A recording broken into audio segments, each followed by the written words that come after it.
नमस्कार बच्चों। आज पुनः विषय हिंदी व्याकरण अपठित काव्यांश है। कल आपने पठित गद्यांश देखा था। पठित गद्यांश उसमें प्रश्नोत्तर ऑब्जेक्टिव टाइप में थे और ये काव्यांश है। देखिए, ऑब्जेक्टिव चाहे सादा कोई भी दिए जा सकते, इनको आपको हल करना है। पहले इस पाठ को अच्छी तरह से पढ़ना, पहले कविता को अच्छी तरह दोहराइए, फिर मनन कीजिए, इसके पश्चात उसका उत्तर दीजिए। तो कवि कह रहा है क्या? कवि कहता है कि पहले इन शब्दों को ध्यान दो, इसके पश्चात ही पुनः आप उत्तर लिखने का काम करें। उसकी पंक्तियों को ध्यान से पढ़ो कि उसमें क्या कहा गया है। तो पहला देखिए, अब जिस पर गिरकर उदर दरी से तुमने जन्म लिया है। जिस पर यानी आपने जन्म पर कहाँ, किस पृथ्वी पर जन्म लिया है, अर्थात अपनी भारत भूमि पर, माँ। तो जिस पर गिरकर उदर दरी से तुमने जन्म लिया है, अपनी माँ के गर्भ से जिस भूमि पर आपका पदार्पण हुआ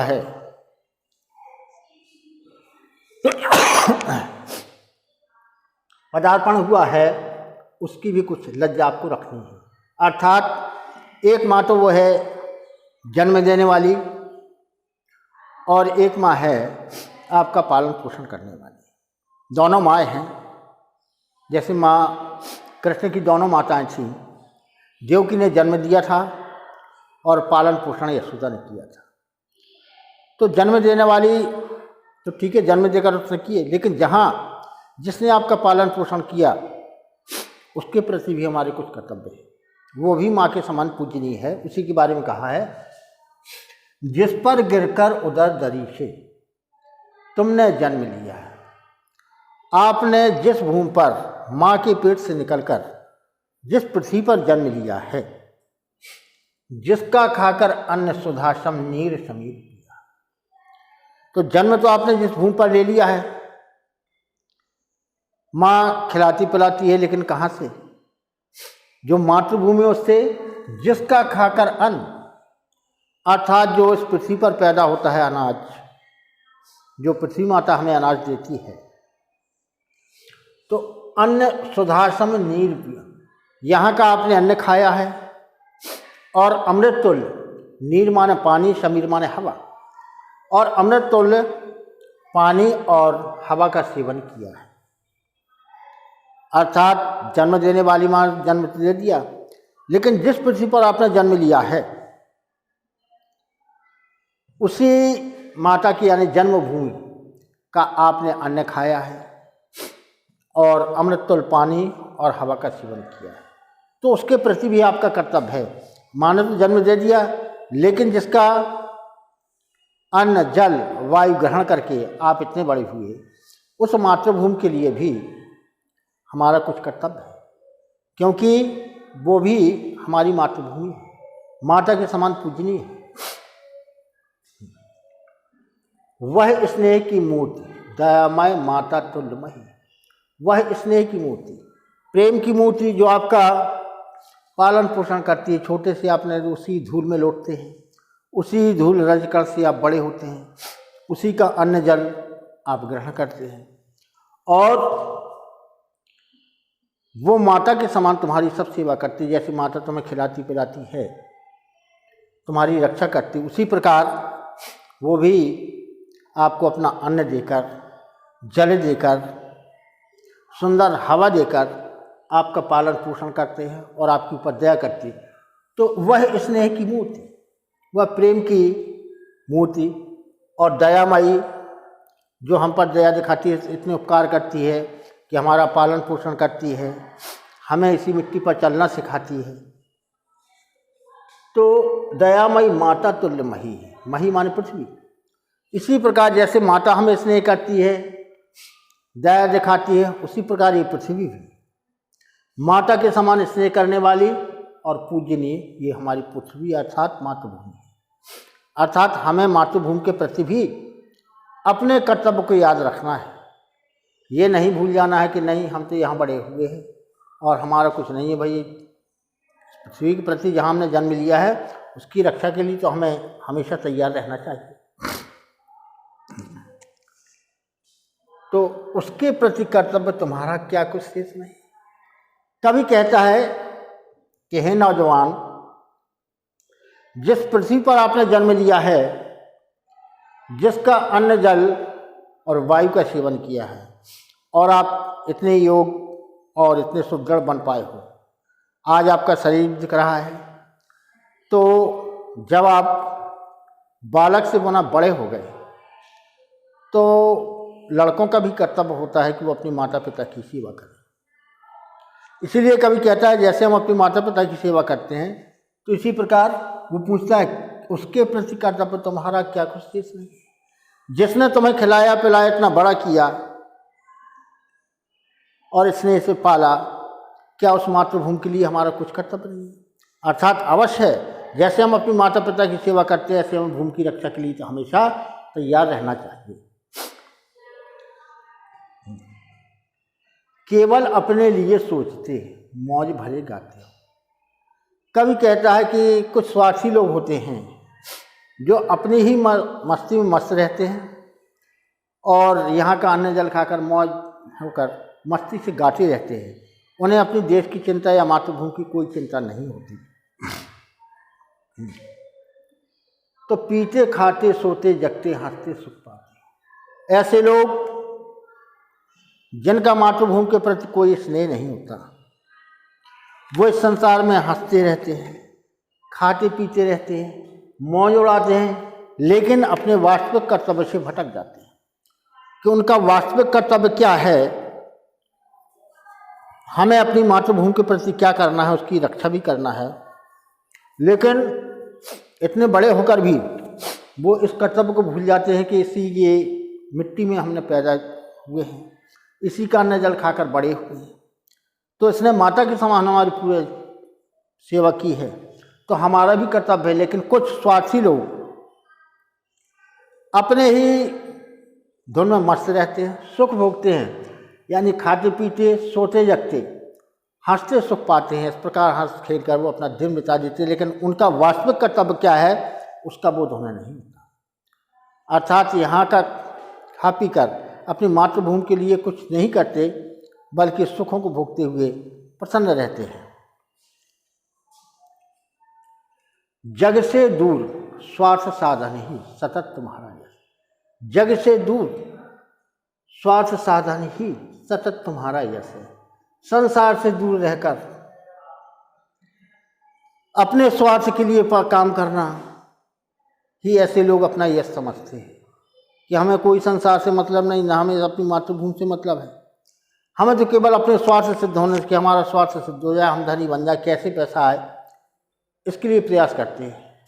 कभी देश के बारे में नहीं सोचते, बल्कि अपना स्वार्थ, हमारा स्वार्थ किस प्रकार सिद्ध होता है उसी के बारे में सोचते रहते हैं, और इस प्रकार के लोग आगे नहीं बढ़ पाते। अर्थात अपनी मातृभूमि के प्रति उनका क्या कर्तव्य है ये भूल जाते हैं। सोचो तुम्ही कौन अग जग में तुम सा स्वार्थ। अब ये संसार में रहकर आप सोचो कि ऐसा संसार में तुम्हारे जैसा कौन स्वार्थी है कि तुम सा स्वार्थ विवश है। अपने लिए तो दुनिया जानवर भी पेट भर लेता है, लेकिन तुम मानव हो, परमार्थ के लिए भी कुछ काम करो, क्योंकि स्वार्थ के लिए तो दुनिया जीवित रहती है, लेकिन परमार्थ के लिए बहुत कम ही लोग जीवित रहते हैं। तो उसने कहा है सोचो तुम्ही कौन अग जग में तुम सा स्वार्थ विवश। जब केवल अपने स्वार्थ के लिए आप काम करते हैं, जिस पृथ्वी पर आपने जन्म लिया है उसके प्रति आपका कोई कर्तव्य नहीं है, तो तुम जैसा स्वार्थी संसार में कौन होगा जो केवल खाता पीता है और मौज मस्ती करता है, लेकिन जिस मातृभूमि का तुमने अन्न जल ग्रहण किया है उसके बारे में जरा भी ध्यान नहीं देते। तो पैदा कर जिस देश जाति ने तुमको पाला पोसा। अर्थात जिस देश में आप पैदा हुए हैं, जिस जाति ने तुम्हें पाल पोष कर इतना बड़ा किया है, अर्थात इसी मातृभूमि का तुमने अन्न जल ग्रहण करके, किसी भी जाति में आपने जन्म लिया हो, उस जाति ने तुम्हें बड़े स्नेह से पाल पोस कर इतना बड़ा किया है, लेकिन आज वही मनुष्य स्वार्थ में खो जाता है, अपने सुख और वैभव के लिए सब कुछ करता है, यहाँ तक कि अपने वास्तविक माता पिता को भी भूल जाता है और उनका भी कर्ज नहीं उतारता, अर्थात उनको बुढ़ापे में दुख सहने के लिए मजबूर कर देता है। तो ऐसा स्वार्थी पुत्र नहीं चाहिए। वो कहता है कि ऐसा स्वार्थी पुत्र कौन सा हो सकता है कि पैदा कर जिस देश जाति ने तुमको पाला पोसा, जिस देश में आप बड़े हुए हैं, जिस जाति धर्म के लोगों ने आपका पालन पोषण कर कितना बड़ा बनाया है, तो किए हुए हैं वह निज हित का तुमसे बड़ा भरोसा। अर्थात जिस देश में आप पैदा हुए हैं, जिस जाति के माता पिता ने तुम्हारा पालन पोषण किया है, तो किए हुए हैं वह निज हित का। वृद्ध अवस्था में आप हमारा कल्याण करेंगे, हमारी सहायता करेंगे, तो किए हुए हैं वह निज हित का तुमसे बड़ा भरोसा, कि वृद्धावस्था में आप हमारी सहायता करेंगे, यही भरोसा समझकर वो तुम्हारा पालन पोषण कर रहे हैं और तुम्हारी सेवा कर रहे हैं। तो आज जो माँ बाप पुत्र की सेवा करते हैं, वो भी इच्छा रखते हैं कि वृद्धावस्था में ये हमारी सेवा करेगा, और इसी के कारण वो उनका अच्छी तरह से लालन पालन करते हैं कि वो हमारा सेवा कर सके। तो उससे होना उरण प्रथम है सत्कर्तव्य तुम्हारा। उससे होना उरण अर्थात उस मातृभूमि के कर्ज से आपको मुक्त होना है, तो उससे उरण प्रथम है सत्कर्तव्य तुम्हारा। तुमसे सबसे पहला ये कार्य है कि जो मातृभूमि की, जिसके अन्न जल खाकर आप बड़े हुए हैं और इतने सुयोग्य बने हुए, तो सबसे पहला कर्तव्य है कि उससे उरण होना तुम्हारा पहला सत्कर्तव्य है। फिर दे सकते हो वसुधा को शेष स्वजन, अर्थात जिस माता पिता ने तुम्हें पाल पोष कर बड़ा किया है, तो उनकी पहले सेवा करनी है। अर्थात उन्होंने सोचा था कि ये बड़ा होकर हमारी सेवा करेगा, इसलिए बचपन में उन्होंने तुम्हें लाड़ प्यार से पाला पोषा और बड़ा किया, तो फिर दे सकते हो वसुधा को शेष स्वजन। इसके पश्चात आप अपनी पृथ्वी को संपूर्ण जीवन दे सकते हैं, अर्थात मातृभूमि की रक्षा के लिए अपने प्राणों का बलिदान भी कर सकते हैं। तो ये था अभी आपका अपठित काव्यांश। अब पहला प्रश्न है, धरती माता के हम पर क्या उपकार है और उसका स्वरूप कैसा है। धरती माता के हमारे ऊपर क्या उपकार हैं और उसका स्वरूप कैसा है। तो इसमें है धरती माता के हम पर अनेक उपकार। कौन सा उपकार गिनाया जाए? जल, अन्न, वायु सभी हम पृथ्वी का ग्रहण करते हैं और उसको जल को खा पी कर हम बड़े हुए हैं। व्यक्ति आज केवल अपने ही बारे में सुविधा सोचता है, जबकि यही पृथ्वी माता के समान हमारा पालन पोषण करती है और हमें इतना सक्षम बनाती है कि हम कुछ कर सकें। तो वह हमें जीवित रहने के लिए अन्न जल आदि देती है। ये था पहले प्रश्न का उत्तर। धरती माता के हम पर क्या उपकार है, उसका स्वरूप कैसा है। तो धरती माता के हमारे ऊपर अनेक उपकार हैं। वह हमें जीवित रहने के लिए अन्न, जल, वायु सब कुछ देती है और हमारा पालन पोषण करती है। वह माता के समान स्नेह और दया की मूर्ति है। अर्थात दूसरा था, उसका स्वरूप कैसा है। वह माता के समान स्नेह और दया की मूर्ति है। जैसे हमारी माता हमें बड़े लाड़ प्यार से रखती है, स्नेह करती है, दया दिखाती है, उसी प्रकार ये जन्मभूमि भी, मातृभूमि भी अपने बच्चों से उतना ही प्रेम करती है। ये था पहले प्रश्न का उत्तर का। खा है, धरती माता के प्रति अपने कर्तव्य को भूलकर व्यक्ति आज क्या सोच रहा है।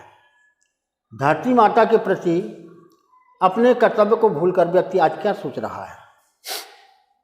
धरती माता के प्रति अपने कर्तव्य को भूलकर व्यक्ति आज केवल अपने स्वार्थ और आनंद के विषय में सोचता है। धरती माता के कर्तव्य को भूल जाता है। आज मनुष्य अपने स्वार्थ और आनंद के विषय में सोचता है कि हम कौन सा कार्य करें जिससे हमारा स्वार्थ सिद्ध हो और हम और हमारा परिवार सुखी रहे। उसका खाना पीना, सोना, उठना और हंसना केवल अपने सुख के लिए होता है। वो नहीं चाहता कि हम भी प्रसन्न हो तो हमारे देशवासी प्रसन्न। ये स्वार्थ पड़ता है, अर्थात स्वार्थ में वो इतना अंधा हो जाता है कि उसे सभी कुछ अपने लिए दिखाई देता है कि मैं और मेरा परिवार खूब खाएं पिएं और सुख से रहें। उसे अन्य से कोई मतलब नहीं। जबकि आप मातृभूमि के, एक ही मातृभूमि के हैं, तो मातृभूमि के प्रति भी हमारा कुछ कर्तव्य है, उसको भूल जाता है। तो ये था खा। गा है प्रश्न नंबर गा। कवि व्यक्ति को क्या सोचने के लिए कहता है? कवि व्यक्ति से क्या सोचने के लिए कहता है कि वो क्या सोचे? उत्तर है, कवि व्यक्ति को यह सोचने के लिए कहता है कि संसार में तुमसे बड़ा स्वार्थी कौन होगा। अर्थात कवि व्यक्ति को सोचने के लिए मजबूर करता है कि तुमसे बड़ा स्वार्थी संसार में कौन होगा, जो केवल अपने लिए जीते हो, जिसका अन्न जल ग्रहण किया है, उसके प्रति तुम्हारा कोई भी कर्तव्य नहीं। तो यानी आप सबसे बड़े स्वार्थी हैं। तो जो तुमको पालन पोषण करने वाले धरती माता के विषय में एक क्षण के भी नहीं सोचते कि जो माता के समान हमारा कार्य करती है, हमारा पालन पोषण के, उसके बारे में या मातृभूमि की रक्षा के लिए हमने कुछ नहीं सोचा, केवल अपने स्वार्थों की सिद्धि के लिए ऐसा किया है। तो कवि का व्यक्ति से यही सोचने के लिए कहता है कि तुमसे बड़ा कोई स्वार्थी नहीं है। घा, हम पर कौन बड़ा भरोसा किए हुए है और वह भरोसा क्या है? हम पर कौन बड़ा भरोसा किए हुए है और वह भरोसा क्या है? जिस देश जाति ने हमें पाल पोस कर बड़ा किया है और जिसका हमने अन्न जल ग्रहण किया है, वे हम पर भरोसा किए हुए हैं कि आज हम पाल पोस कर तुम्हें बड़ा कर रहे हैं और बड़े होने के पश्चात वृद्धावस्था में आप हमारी सेवा करेंगे। लेकिन ये स्वार्थी समाज उन कर्तव्यों को भूल जाता है, उन बातों को भूल जाता है कि किसने हमारी सेवा की, किसका हम खाकर आज बड़े हुए। यदि ये बड़े ना होते तो आज हम भी कहीं भूले भटके होते। तो रास्ता दिखाने वाला कौन है? माँ। और सही रास्ता दिखाने के लिए जब आप बड़े हो गए तो आपका भी कर्तव्य को उसके प्रति कुछ करें। उनका वह भरोसा है कि हम अपने स्वार्थों को भूलकर उनके हित में स्वयं को लगाएं। हम अपने स्वार्थ, अपने सुखों को त्याग कर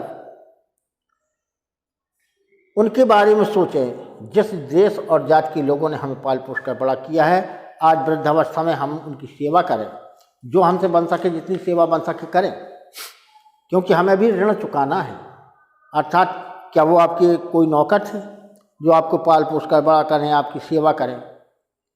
केवल इसी आधार पर कि वृद्धावस्था में आप बड़े होकर हमारी भी सेवा करेंगे, ये स्वार्थ होती है। लेकिन स्वार्थी मनुष्य आज उसको भी भूल जाता है। उनका भरोसा यही है कि हमारी सेवा करें। कुछ लोग भरोसा जीवित रखते हैं और कुछ लोग उस भरोसे को तोड़ देते हैं। फिर दे सकते हो वृद्धा को शेष स्वजीवन सारा। इससे आशय क्या है? इसका आशय है कि पहले हमें उस देश और जाति का उद्धार करना है जिन माता पिता ने हमें पाल पोस कर बड़ा किया है, जिन्होंने हमें सही मार्ग दिखाया है और जिसकी बदौलत आज हम इतने बड़े बन सके। तो पहला कर्तव्य तो है कि अपने देश और जाति का उद्धार करना चाहिए। पहले हम अपने देश, जाति और माता पिता का उद्धार करें माता पिता की सेवा करें, इसके पास समाज का उद्धार करें, समाज के उद्धार के पश्चात देश का उद्धार करें, तो फिर दे सकते हो वसुधा को शेष स्वजीवन सारा। का आशय स्पष्ट है कि व्यक्ति को सबसे पहले अपने देश और जाति के लोगों की रक्षा करनी चाहिए। इसके पश्चात उसे विश्व कल्याण में अपना जीवन लगाना चाहिए। अर्थात जब वो इन कर्तव्यों से उन्नत हो जाए तब वह अपना संपूर्ण जीवन संसार को प्रदान कर सकता है। तो देख लीजिए, ये व्याकरण है, पुनः एक बार देख लीजिए। जिस पर गिरकर उदर दरी से तुमने जन्म लिया है, जिसका खाकर अन्न सुधासम नीर समीर पिया है, वह स्नेह की मूर्ति दयामय माता तुल्य मही है। उसके प्रति कर्तव्य तुम्हारा क्या कुछ शेष नहीं। केवल अपने लिए सोचते, मौज भरे गाते हो, पीते खाते सोते जगते हंसते सुख पाते हो। आज जब बड़े हो गए तो ये सब सुख भोग रहे हैं। जग से दूर स्वार्थ साधन ही सरल तुम्हारा ऐसा। आज का मनुष्य इतने स्वार्थी है कि संसार की माया मोह से नहीं रहता कि हमने किसने हमें बड़ा किया, कौन से माता पिता ने हम पाल पोस कर बड़ा किया, उसके प्रति कर्तव्य नहीं, केवल अपने स्वार्थ के लिए मैं, बीवी, बच्चे, ये सब सुखी रहे, केवल इतना ही स्वार्थ भरा हुआ है। तो कहता है कि जग से दूर स्वार्थ साधन ही सतत तुम्हारा यश है। सोचो तुम ही, कभी उसी को कहता कि व्यक्ति अपने मन में सोचो तुम ही कौन अग जग में तुम सा स्वार्थ होगा। अर्थात संसार में सबसे बड़ा स्वार्थी तुमसे बढ़कर और कोई नहीं। पैदा कर जिस देश जाति ने तुमको पाला, जिस देश में तुमने जन्म लिया, जिस जाति के माता पिता ने तुम्हारा पालन पोषण किया, तो किए हुए हैं वह निज हित का तुमसे बड़ा। तुम मेरा कल्याण करोगे, ये वो बूढ़े माता पिता तुमसे भरोसा किए हुए हैं कि वृद्ध अवस्था में जिस प्रकार हम चलने में आसक्त हो जाते हैं, तो उस समय तुम्हारी सहायता करोगे। इसलिए कहा जाता है बूढ़े और बारे बराबर हो, यानी छोटे और बड़े में तुलना एक समान होगी। वृद्ध अवस्था में वही क्रीड़ाएँ जो बचपन में होती हैं वृद्ध अवस्था में आ जाती हैं। उस समय उन्हें स्नेह की आवश्यकता होती है, तो उससे होना उड़न प्रथम है सत्कर्तव्य तुम्हारा। अर्थात माता पिता के उस कर्ज से मुक्ति पालो, ये सबसे बड़ा तुम्हारा कर्तव्य है। फिर दे सकते हो वसुधा को शेष स्वजीवन सारा। फिर पृथ्वी को अपना संपूर्ण जीवन न्यौछावर कर सकते हो। तो पहले प्रश्न का था धरती माता के हम पर क्या उपकार है, उसका स्वरूप कैसा है। तो धरती माता के हम पर अनेक उपकार हैं। वह माता पिता के समान हमें अपने अन्न जल से हमारा पालन पोषण करती है और माता के समान स्नेह वाली और दया की मूर्ति है। धरती माता के प्रति अपने कर्तव्य को भूलकर व्यक्ति आज क्या सोच रहा है। धरती माता के प्रति अपने कर्तव्य को भूलकर व्यक्ति आज केवल अपने स्वार्थ और आनंद के लिए विवश है। वो अपने ही बारे में सोचता है। उसका खाना पीना सोना ये सब, उठना बैठना हंसना केवल अपने सुख के लिए होता है, सांसारिक अन्य को सुख देने के लिए नहीं। तीसरा है, कभी व्यक्ति को क्या सोचने के लिए कहता है।